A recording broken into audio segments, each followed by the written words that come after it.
ದಿನಾಂಕ 16/2/2026 ಸೋಮವಾರದಂದು ತಾಲೂಕಾ ಪಂಚಾಯಿತಿ ಆವರಣದಲ್ಲಿ ಜಿಲ್ಲಾ ಪಂಚಾಯಿತಿ ಬಳ್ಳಾರಿ ಮತ್ತು ತಾಲೂಕಾ ಪಂಚಾಯಿತಿ ಸಂಡೂರು ಗ್ಯಾರಂಟಿ ಯೋಜನೆಗಳ ಅನುಷ್ಠಾನ ಪ್ರಾಧಿಕಾರ ಸಂಡೂರು ವಿಧಾನಸಭಾ ಕ್ಷೇತ್ರ ಕಾರ್ಯಕ್ರಮವು ಅತ್ಯಂತ ಸಂಭ್ರಮದಿಂದ ಜರುಗಿತು. ಕಳಸವನ್ನು ಹೊತ್ತುಕೊಂಡು ಸ್ತ್ರೀಯರ ಗುಂಪು ಶಾಸಕಿ ಅನ್ನಪೂರ್ಣ ಅವರನ್ನು ಬರಮಾಡಿಕೊಂಡರು. ಸ್ತ್ರೀ ಶಕ್ತಿ ಎಂತಹದ್ದು ಎಂದು ಈ ಸಂದರ್ಭದಲ್ಲಿ ತೋರಿಸಿಕೊಟ್ಟರು. ಗ್ಯಾರಂಟಿ ಯೋಜನೆಗಳ ಅನುಷ್ಠಾನ ಪ್ರಾಧಿಕಾರ ಸಂಡೂರು ಅಧ್ಯಕ್ಷರ ಪದಗ್ರಹಣ ಕಾರ್ಯಕ್ರಮಕ್ಕೆ ಸ್ತ್ರೀಯರ ಕಳಸವು ಕಾರ್ಯಕ್ರಮಕ್ಕೆ ಮೆರುಗು ತುಂಬುವಂತಿತ್ತು. ಕಾರ್ಯಕ್ರಮದ ಅಧ್ಯಕ್ಷತೆ ವಹಿಸಿದ ಶಾಸಕಿ ಅನ್ನಪೂರ್ಣ ಕಾರ್ಯಕ್ರಮವನ್ನು ಉದ್ಘಾಟಿಸಿದರು. ಪ್ರಾರ್ಥನೆಯನ್ನು ಶೈಲೇಶ್ವರ ಶಾಲೆಯ ಮಕ್ಕಳು ಹಾಡಿದರು. ಶರಣಬಸಪ್ಪ ಕರಿಶೆಟ್ಟಿ ಸ್ವಾಗತ ಭಾಷಣವನ್ನು ಮಾಡಿದರು. ಶ್ರೀಧರ್ ಮೂರ್ತಿ ನಿರೂಪಿಸಿದರು. ಅಧ್ಯಕ್ಷತೆಯನ್ನು ಶಾಸಕಿ ಅನ್ನಪೂರ್ಣ ಅವರು ವಹಿಸಿಕೊಂಡು ಅವರು ಮಾತನಾಡಿದರು. ಪಂಚ ಗ್ಯಾರಂಟಿ ಯೋಜನೆಗಳಿಂದ ಸ್ತ್ರೀಯರ ಸಬಲೀಕರಣ ಮತ್ತು ಅವಳದೇ ಆದ ವ್ಯಾವಹಾರಿಕ ಜ್ಞಾನಕ್ಕೆ ಸಾಕ್ಷಿಯಾಗಿದೆ.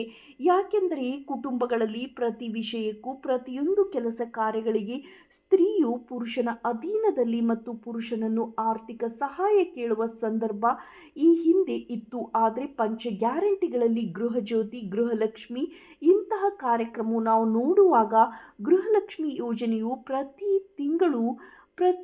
ತಿಂಗಳು ಮಹಿಳೆಗೆ 2,000 ರೂಪಾಯಿಗಳು ನಮ್ಮ ಸರ್ಕಾರ ಕೊಡುತ್ತಿದೆ.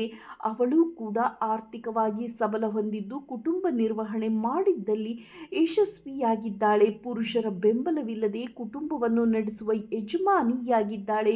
ಪ್ರತಿ ವಿಷಯಕ್ಕೂ ಯಜಮಾನನ್ನ ಕೇಳುವ ಬದಲು ಪ್ರತಿ ತಿಂಗಳು 2,000 ರೂಪಾಯಿಯಲ್ಲಿ ತನ್ನ ದಿನಸಿ ಅಂಗಡಿಯ ಸಾಮಾನುಗಳನ್ನು, ಕೆಲವೊಂದು ಮನೆಯ ಜವಾಬ್ದಾರಿಯನ್ನು ಆ ಒಂದು ದುಡ್ಡಿನಲ್ಲಿ ನಡೆಸುತ್ತಿದ್ದಾಳೆ.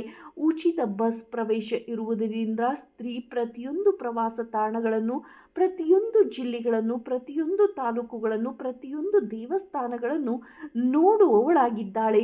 ಸ್ತ್ರೀಯರಿಗೆ ಅತ್ಯಂತ ಧೈರ್ಯ ತುಂಬುವ, ಆತ್ಮಸ್ಥೈರ್ಯ ಬೆಳೆಸುವ ಅನುಷ್ಠಾನ ನಮ್ಮ ಸರ್ಕಾರದ್ದಾಗಿದೆ. ಶಾಸಕಿ ಅನ್ನಪೂರ್ಣ ಅವರು ಒಬ್ಬ ಮಹಿಳೆ ಪುರುಷರಂತೆಯೇ ಸರಿ ಸಮಾನಳು ಆಗಿದ್ದು ನಮ್ಮ ಗ್ಯಾರಂಟಿ ಯೋಜನೆಗಳಿಂದ ಎಂದು ನುಡಿದರು. ಈ ಕಾರ್ಯಕ್ರಮದಲ್ಲಿ ಗ್ಯಾರಂಟಿ ಯೋಜನೆಗಳು ತಾಲೂಕಾ ಅಧ್ಯಕ್ಷರು ನೂರುದ್ದೀನ್, ಜಿಲ್ಲಾಧ್ಯಕ್ಷರು ಚಿದಾನಂದಪ್ಪ, ವಾರ್ಡ್ ಅಧ್ಯಕ್ಷರು Akshay Lad, Karnataka mineral corporation limited ಉಪಾಧ್ಯಕ್ಷರು ತುಮಟಿ ಲಕ್ಷ್ಮಣ್, ಛತ್ರಿಕಿ ಸತೀಶ್, ಬ್ಲಾಕ್ ಕಾಂಗ್ರೆಸ್ ಅಧ್ಯಕ್ಷರು ಆಶಾಲತಾ, ಜಿಲ್ಲಾ ಉಪಾಧ್ಯಕ್ಷರು ಗ್ಯಾರಂಟಿ ಯೋಜನೆ ಮಾಜಿ ಪುರಸಭೆ ಅಧ್ಯಕ್ಷರು ಸಿರಾಜ್ ಹುಸೇನ್, ಶ್ರೀಧರ್, ಜೈಸ್ನಪುರ್, ಜಯರಾಮ್, ಗುತ್ತಿಗೆದಾರರು, ತಾಲೂಕಾ ಪಂಚ ಗ್ಯಾರಂಟಿಗಳ ಯೋಜನೆಯ ಸಮಿತಿಯ ಸರ್ವ ಸದಸ್ಯರು ಭಾಗವಹಿಸಿದ್ದರು. ವರದಿ ಕಾಶಪ್ಪ ಸಂಡೂರು.